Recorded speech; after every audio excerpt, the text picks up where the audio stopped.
vugira uti ni Moriam Supermarket. Turi Moriam Supermarket kuva mu Biryogo dukurikirana BBM TV nawe yikurikirana. Ni Moriam Supermarket guturuka mu Bigogo dukurikirana Moriam Supermarket guturuka mu Bigogo dukurikirana BBM TV nawe yikurikirane kuri YouTube ukore channel share byose wimanukira nta kibazo. Subscribe mutayibagiye muteze BBTV kuri YouTube channel. Mwiriwe nge ni Tesi nkurikirana BBM TV nawe ireba yikurikirana. Nitwa Betty munze muri filme Indoto nkurikirana BBM TV nawe yikurikirane nanjye ndayikurikirana. Nkurikirana BBM TV nawe yikurikire.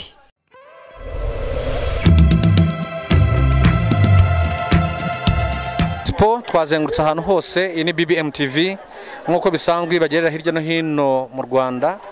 Ahari ubushya hari ibitangaza hari ibintu bidasanzwe hose twabahagereye.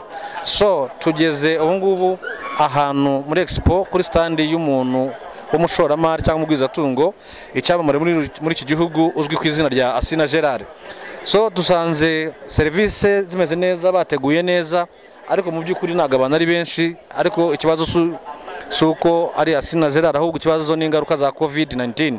So aho ngaho tugize amahirwe tuhuye n'umukozi wabo agiye gutangira twibwira. Mwatwibwira? Yego. Amazina banyita Nizeyimana Olivier. Nizeyimana Olivier umeze neza? Meze neza. Iyi Expo urayibona itandukaniro ryayo na Expo zayibanzije bitandukaniye hehe?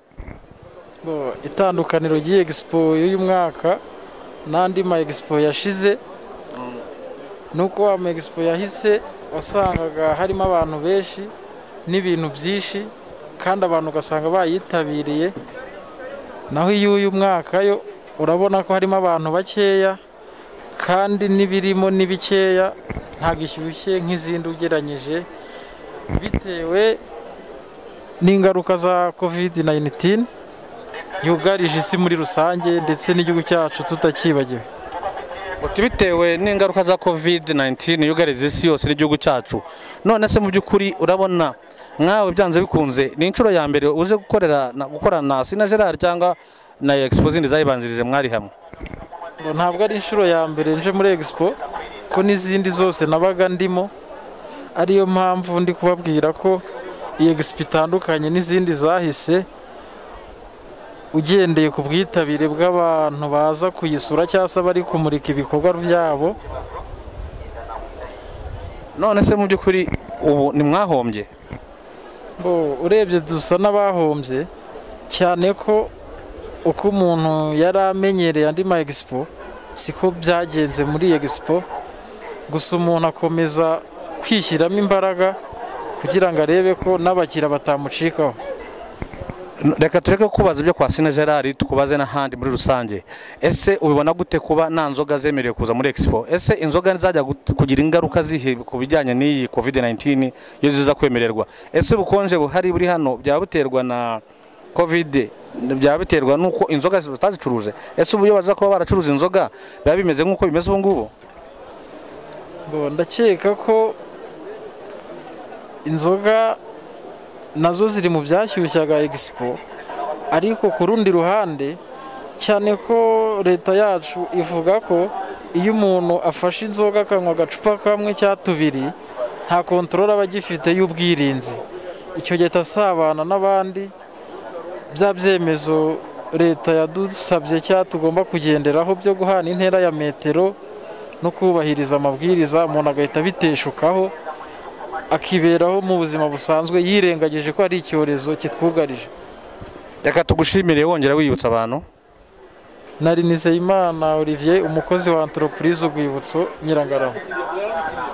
Nizeyimana rero urakoze cyane, so turakomeza tutembere n'ahandi hose turebe ko bihagaze muri rusange. So turabashimira kwa Asina Gerard mugira service nziza. TV nk'ibisanzwe turacyari kwa Asina Gerard, tugize amahirwe tubonye umujeni utije ndatinya kamera aratangira twibwira ndabona vovora inyama kabisa, ngira ngo iyi nyama niba ari y'inka niba ari y'ihene araza kutubwira yari ariko biragaragara ko inyama iryoshye rwose irahiye cyane. Watangira twibwira? Murakoze. Amazina ni Tony ndi hano muri Expo nk'uko mubibona, ndi hano kuri stand ya Sina Gerard. Naje kwifata neza, urabona imbeho ni nyinshi, hari akaboyiro hano keza. Yes, ibyo byanzanye muri Expo hari ibindi naje gushakamo, ariko imbenjemo ndavuga nzamuka hano nshaka akaboyiro. ubuzima busanzwe kujya gukunda akaboyiro rwose ndabona ni toto ritoshyagiye. Boyiro ni ikintu nkunda, ariko n'ubuzima busanzwe n'ibindi ntago nijana mu kintu cyitwa icyo kurya. Okay, no kuvuga kwa Sina Gerard bafite service nziza. Baratandukanye mu by'ukuri, kuko niba ureba hirya hariya gatoya hariya bose bafite ibyo kurya, bafite bokeje, ariko nkuko bisanzwe Sina Gerard ni ibintu bye. Reka rero turenge kwa Sina Gerard, reka turenge kwa Sina Gerard tugiye muri Expo muri rusange. Expo yibonye ute muri rusange?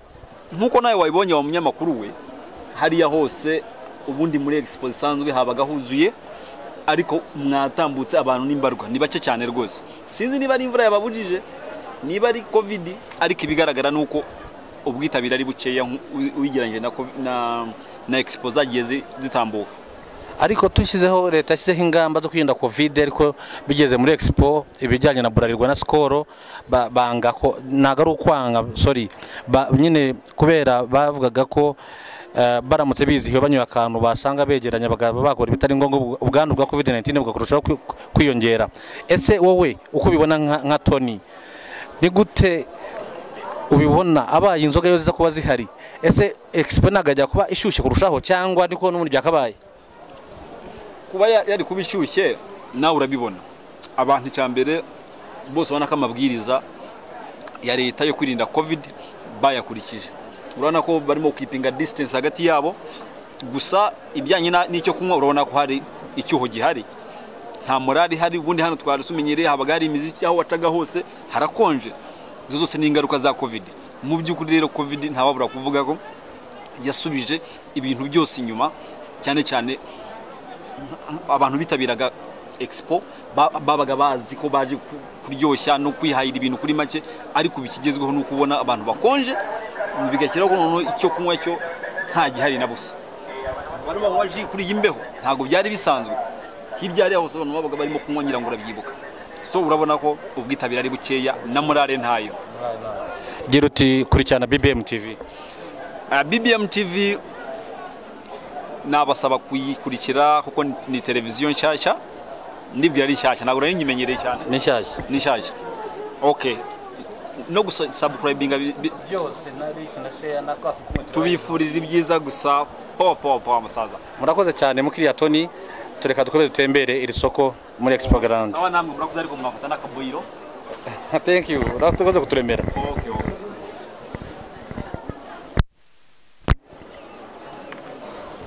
Yes, alright, nkuko nari mbabwiye rero nkomeza kugenda nganira n'abantu bagiye batandukanye. Iyi ni BBM TV mukurikirana umunota ku munota, isaha ku isange. Ni Omar the Promoter, ntimujya mucikwa. Nagiye nembera muri no Expo, ariko nkuko nagiye mbabwira naguye ahantu hameze neza, ahantu hari ibyo kunywa bitandukanye, ahantu harimo ama yogurt y'ubwoko bwose, ama ice cream y'ubwoko bwose, ama juice y'ubwoko bwose.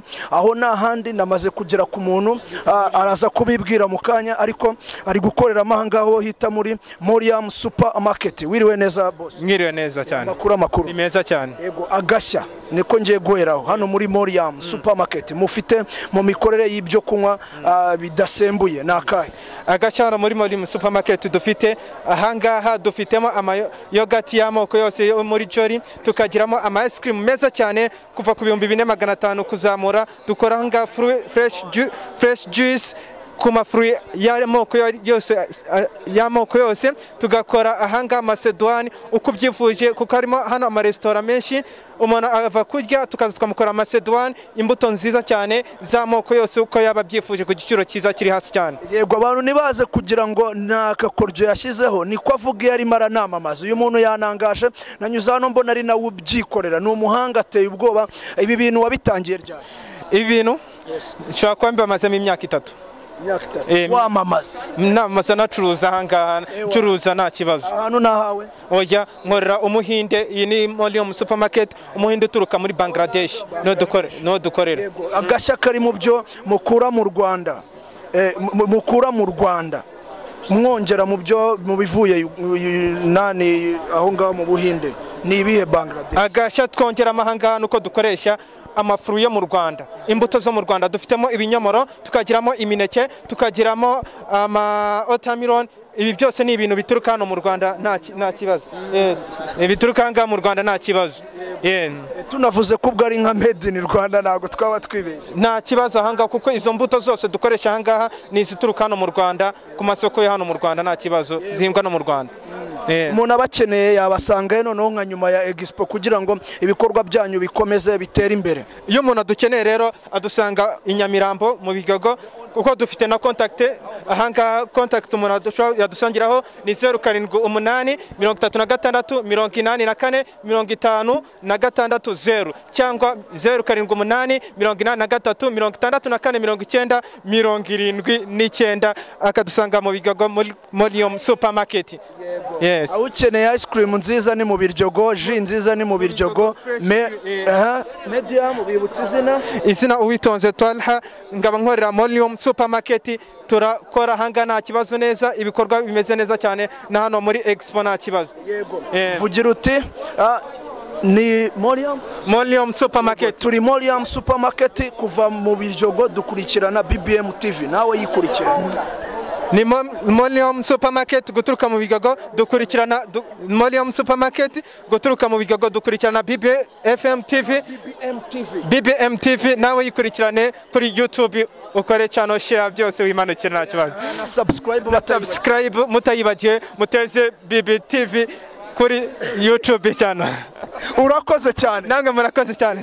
Namwe yego turakomeza. Yes, nk'ibisanzwe iyi ni BBM TV mukurikirana. Nje ndi Omar the promoter. Tubagirwa gukora share, like, comment ndetse na subscribe kandi kukazogera. Nkuko mubibona ndi kumwe na team imeze neza, ndi kumwe na company bayita Silico Plaster, amarange yimukanwa niba ntibeshye. Ndatangira iburyo bwanje manuka batwibwira kugira ngo banatubwire agashya bazanye kanatumye baza muri Expo ya 2020. Expo itarorohe abanyarwanda. Expo navuga yuko yabaye harimo ibibazo byo kwirinda covid n'ibijyanye nabyo. Mwiriwe neza? Mwiriwe. Amakuru ni meza. Bakwita ugiye gutangira wibwira abanyarwanda amazina yawe ndetse n'ibyo ukora hano muri Silico Plaster. Nitwa Minga Nzima, tukaba twarazanye amarangi ya Silico Plaster muri Expo. Nkuko babivuze ni amarangi meza yimukanwa, kubera ko ayo marangi ari naturel, akozwe mu ipamba. Iyo ugiye kuyatera urayatoba mu mazi, ukayatera ku gikuta, wajya no kwimuka ugasprayingaho amazi, ukayaharura ukayajyana.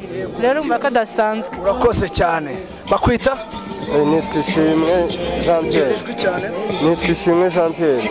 Ishimwe Jean Pierre ni muntu ki, ukora iki mu bijyanye na Silico Plaster? Cyane we boss wayo. Ntago ari njye boss muri Silico Plaster, icyo nshinzwe ni marketing. Silico Plaster ni amarangi meza cyane nk'uko mugenzi wanjye yabivuze. Ni amarangi ashaka kwimukana, ni amarangi akora soundproof ndetse ni amarangi adafitwe n'inkongi y'umuriro. Ikindi ni amarangi aramba, ni amarangi ashobora kumara hejuru y'imyaka 8 ku nzu yawe nta kibazo uragira. Iki washishikariza abanyarwanda no kugira ngo bakomeze bayakoreshe ndetse none unababwire n'agashya karimo katumye muba mwayakora n'igihe bimara kugira ngo cyangwa se uburambe bishobora gufata kugira ngo ayo marange akomeze agire karite ikomeye? Murakoze. Agashya k'aya marangi nuko ni amarangi ni dekorasiyo, nkuko muyabona ni amarangi meza wakoresha uri gushaka gutaka inzu yawe.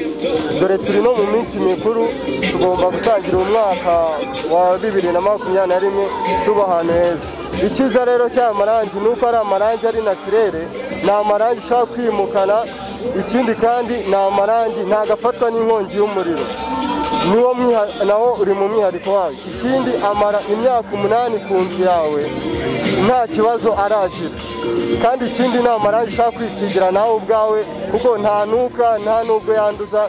Ni amarangi meza cyane, nashishikariza abanyarwanda kuyasiga mu. Yego, dusoza mu kanya uraza kuitubwira noneho abadukurikiye aho babasanga nyuma ya Expo ndetse n'imbuga nkoranyambaga babakurikira. Wiriwe neza umukobwa mwiza? Wiriwe. Amakuru. Tangira wibwira abadukurikiye. Ino ni BBM TV. nitwa Uwineza Jaria nkaba nkuba muri Silk Plus. Ubundi muri mu hano mukoreye ibijyanye n'iki nko muri Expo ni ikiraka cyangwa musanzwe munakorana? Usanga dukorana. Yego mukorera he? Dukorera ku Muhima. Ku Muhima. Okay. Ubu none ahangaha njenje gukora ayo marangi ahagaze ku giciro kingana iki? Ese na promotion mwigeze mushyiriraho abantu bari mu minsi mikuru cyane ko twegereje na Noheli? Twayibashyiriyeho kubera yuko bwa mbere yarahenze dukuraho 10%. Ni ku 10% yayo mugurisha.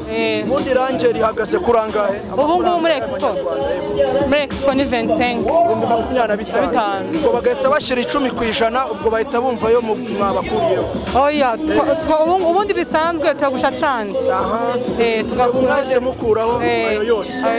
Tubabwire yuko nta handi wabona iyo promotion uretse muri kubera yuko aya marange ni meza nka kwa kundi bavuga ngo abapangayi barananiwe, ntago wananirwa nka kwa kundi umukode akubwira ngo uzansigire irangi uko warisanze.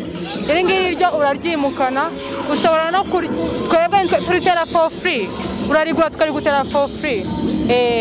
Urakoze cyane. Urakoze nawe. Yego dusoza wabwira abantu aho babasanga imbuga nkoranyambaga ndetse n'uburyo kibajya babasura? Okay, mu busanzwe nyuma ya Expo dukora ku Muhima munsi ya Hotel Kapi. Niho dukorera ku muhanda uva Nyabugogo. Noneho ikindi warumbajije imbuga nkoranyambaga wadusangaho kuri Instagram ni Silk Plus Rwanda, kuri Facebook ni Silk Plus Rwanda. Murakoze cyane. Murakoze cyane.